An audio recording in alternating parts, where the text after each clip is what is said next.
Muito bem-vindo, Dr. Mauro César Martins, aqui é o Jornal da Mix de hoje, muito obrigado, vamos pegar aqui na mão, né? Pois é, Dr. Mauro César Martins, separei 3 assuntos para a gente conversar, bom dia, bem-vindo. Bom dia, muito obrigado e estamos à disposição. Bom, o primeiro assunto é um assunto que é uma calamidade pública, né? Uma questão urgente e que há muitos anos o presidente Prudente vem sofrendo, que é a questão da dengue.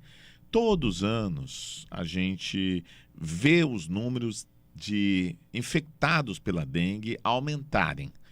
Tá certo que muitas pessoas já estão aí já foram picados, têm uma certa imunidade com esse vírus, mas tem vírus novos da dengue aparecendo por aí. Parece que um vírus que estava circulando na região de Votuporanga, que é um vírus muito perigoso mesmo, e que se esse vírus vem para cá vai causar vários estragos mesmo. Bom, o que o poder público pode fazer que não está fazendo até agora, e as autoridades como o Ministério Público, né, todo esse pessoal envolvido nessa situação da dengue? Em primeiro lugar, Eudes, todos na comunidade, seja o poder público, as entidades da sociedade civis e as entidades do setor público, municipal, estadual e federal, e a população, eles têm que estar muito atentos para o perigo da dengue. Este vírus novo, ontem assistindo a várias reportagens, é o vírus 3. Nós já tivemos a dengue vírus 1, dengue vírus 2. Quando você pega uma dengue já tendo tido a dengue, normalmente ela vem com uma potência bem menor. E você, eventualmente, pegando essa nova variante, que é o nível 3, essa não tem vacina. E se essa pega em alguém que já teve a dengue e está dentro de um período de até 3 anos, o estrago no organismo da pessoa, ele é muito extenso. E o presidente Prudente, infelizmente, está na rota da dengue.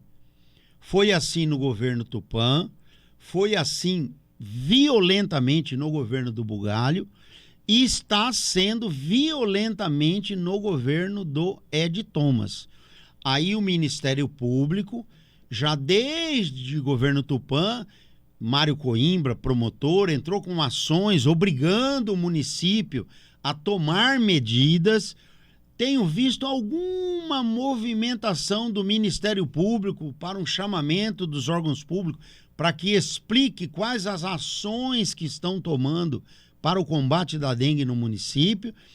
E também vi que a prefeitura fez ou está fazendo um concurso para contratar mais 60 agentes de combate à dengue para estar junto com aqueles quase 60 que tem hoje. Só que eu entendo que a dengue é algo tão grave que pode ser decretada, inclusive, calamidade pública no momento oportuno, e aí sim a prefeitura contratar em caráter emergencial quantos forem necessários para, junto com a comunidade, erradicar os focos da dengue. Agora, o problema maior é o cidadão limpar o seu quintal em primeiro lugar. E se verificar que um vizinho, ou uma casa abandonada, ou uma caixa d'água esteja em desacordo, acumulando água, e olha que nós não temos tido chuva. Imagine se nós tivéssemos tido chuva. Mas vamos entrar no período agora, né? Sim, e aí nós temos que estar muito mais atentos. Eu entendo que você deve ligar, inclusive, para a polícia, para o corpo de bombeiro, se o 156 da prefeitura não funcionar.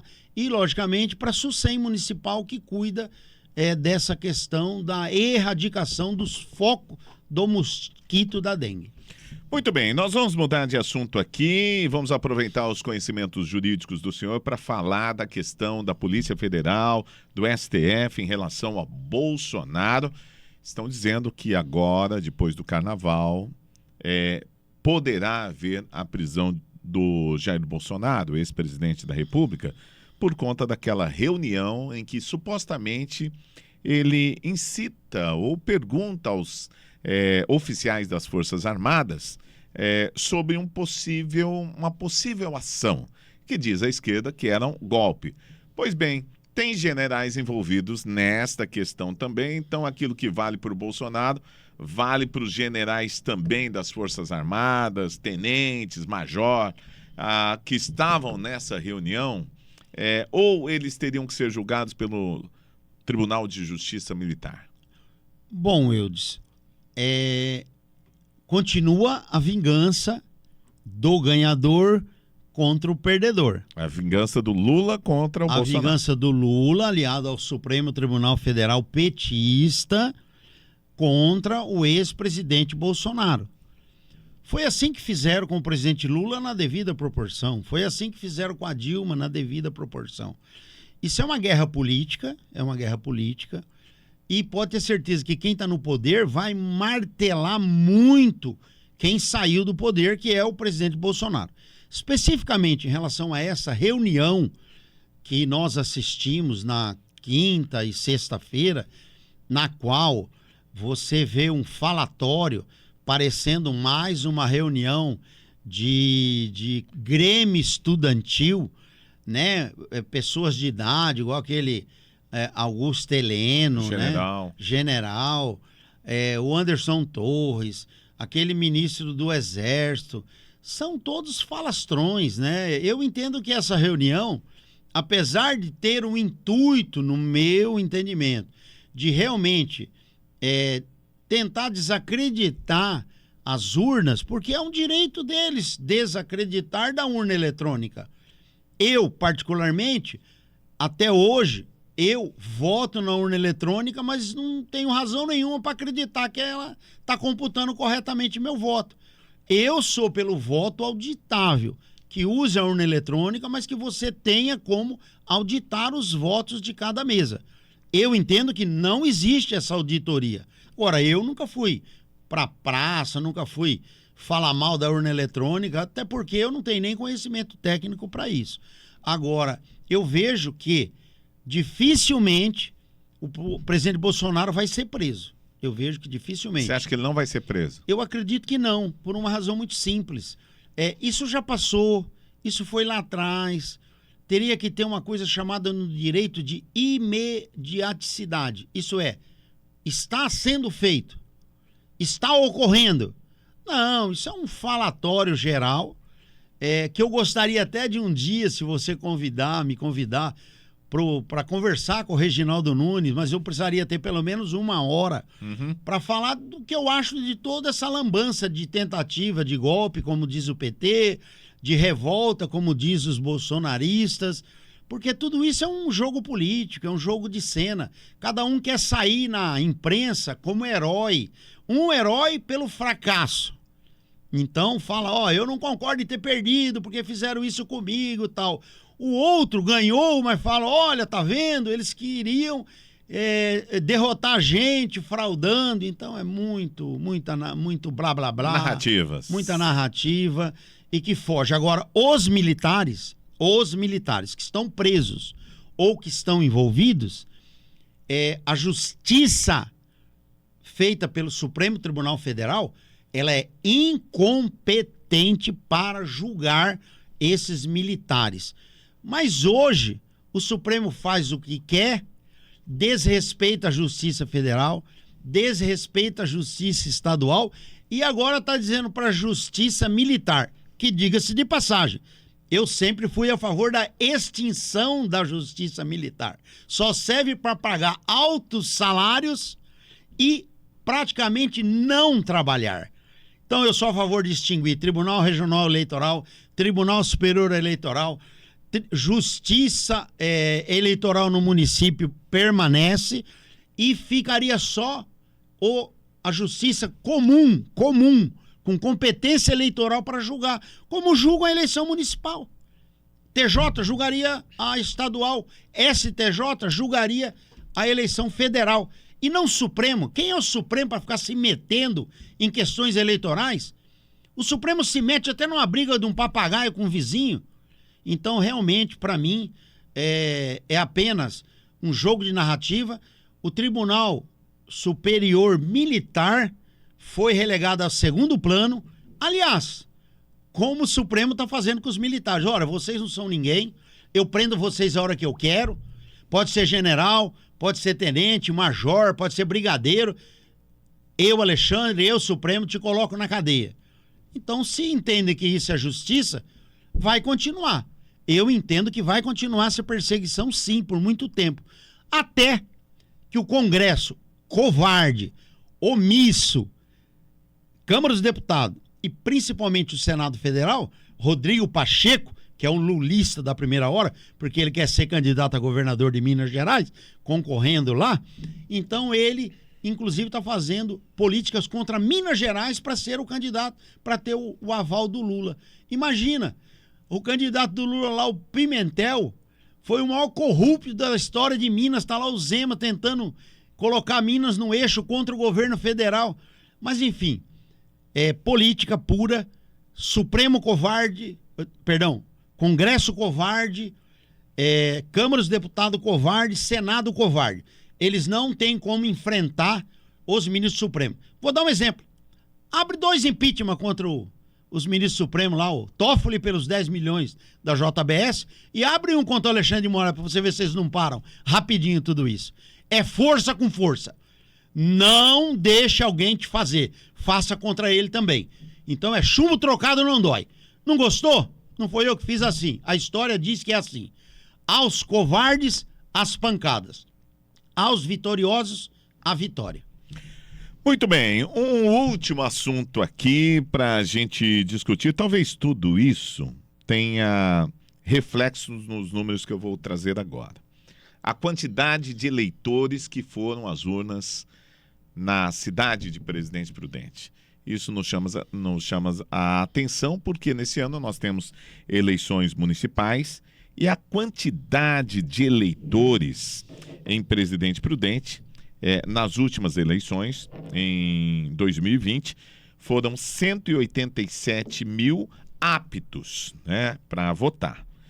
Mas 58 mil pessoas não votaram, ou seja, 32%, um número alarmante, muito grande. 107 mil pessoas foram até as urnas e elegeram o prefeito Ed Thomas. Agora, o que chama a atenção é que para ser eleito prefeito da cidade, com aquela quantidade de candidatos que a gente tinha, agora nós vamos ter uma quantidade também muito grande, chega em torno de 30%. Esses números são preocupantes porque parece que a população, boa parte dela, 30%, não quer nem sair da sua casa para enfrentar uma fila e para lá dar o seu voto. Por que será, hein, doutor? Desalento. A população prudentina, grande parte dela, vamos colocar aí seus 33%. Então você pega um pão, divide ele em 3 pedaços. Um pedaço desse pão é um grupo de eleitores de Prudente que tem abominação, que tem asco, que não pode nem ouvir falar de políticos em Presidente Prudente. Então eles se negam a ir às urnas. Prefere pagar uma multa, prefere ter problema para receber sua aposentadoria, porque tem que ter o comprovante de votação, mas eles não comparecem. E por quê? Minha avaliação. Porque eles não acreditam, porque é sempre os mesmos. É o grupo A, sai, entra o grupo B. Sai o grupo B, vem o grupo A com um pedaço do grupo B. Há 30 anos não se tem uma mudança significativa em Presidente Prudente. Então um grupo fala assim, eu não vou votar. Então aí, o que acontece? O pior. Porque 2/3, então aqueles 2 pedaços do pão, vai votar. Mas o que ocorre? Daquele pedaço do pão, nas últimas eleições, nós tivemos apenas um total de 107 mil votos nas urnas. Então você, de 187 mil, você só tem 107 mil votando. E aí divide isso aí nas últimas eleições, foram 12 candidatos. Mais o nulo e mais as abstenções, ou chamado de brancos. Então você elege um prefeito com 30% do voto. Até com menos, se for necessário, dependendo da distribuição. Então o Ed Thomas ele foi eleito com 37% do voto, que representa 32% do voto. Então você pegou aquele pão inteiro, 1/3 não votou, 2/3 falaram que ia votar, mas 17 mil pessoas anularam e deixaram o voto em branco. E aí 1/3 do pão, 1/3 do pão, que é a cidade inteira, vai lá e elege um prefeito. 1/3. Contra 70%. Contra 70% que se omitiram, que foram e não votaram, e aqueles que realmente foram e votaram. E votaram no outro candidato. E votaram em algum outro candidato, em algum outro candidato. Então, eu acredito que o grande desafio da Justiça Eleitoral, da sociedade civil, ou o EPP parece que está vindo com uma campanha que ela vem todo ano, a União das Entidades Prudentinas, ela vem fazendo a campanha do voto legal, voto correto, voto consciente. Eu até vou sugerir que também a UEPP discuta com a Justiça Eleitoral, porque nós temos aproximadamente 40 mil pessoas que trabalham em Prudente, que estudam em Prudente, morando em Prudente, mas votam em outras cidades. Então eles ignoram os problemas locais e se utilizam de todos os instrumentos públicos locais. Não existe uma campanha de incentivo. Por exemplo, um aluno da medicina, ele fica aqui em Prudente 6 anos. Se fizer residência, ele fica de 8 a 9 anos. Mas ele vota nas cidades que eles residem. Então, isso não é correto, na minha opinião. Então, eu entendo que as pessoas que residem em Prudente, todas elas têm que ter o título. E jovens, os jovens nem tiram o título. Os jovens perderam a esperança na política. Então, nós temos que ter um resgate também do jovem, né, da Coordenadoria da Juventude. E apenas para finalizar, a gente tem que fazer um apelo para essas quase 50 mil pessoas que não votam, para votarem. Elas precisam votar. Que vote no menos pior, mas vote. Porque ela não indo votar, ela permite que um ruim seja eleito com pouco voto. Então, a população, da mesma forma que tem que se conscientizar que o resíduo sólido, o lixo, tem que ser descartado corretamente, é obrigação dela ir no dia 6 de outubro e também votar. Então, a responsabilidade é de todos nós. O presidente Prudente merece respeito. E esse respeito vai ser obtido com eleitores indo à urna e votando, que é o exercício da democracia. Muito bem, tá aí, doutor Mauro César Martins, obrigado mais uma vez. E olha,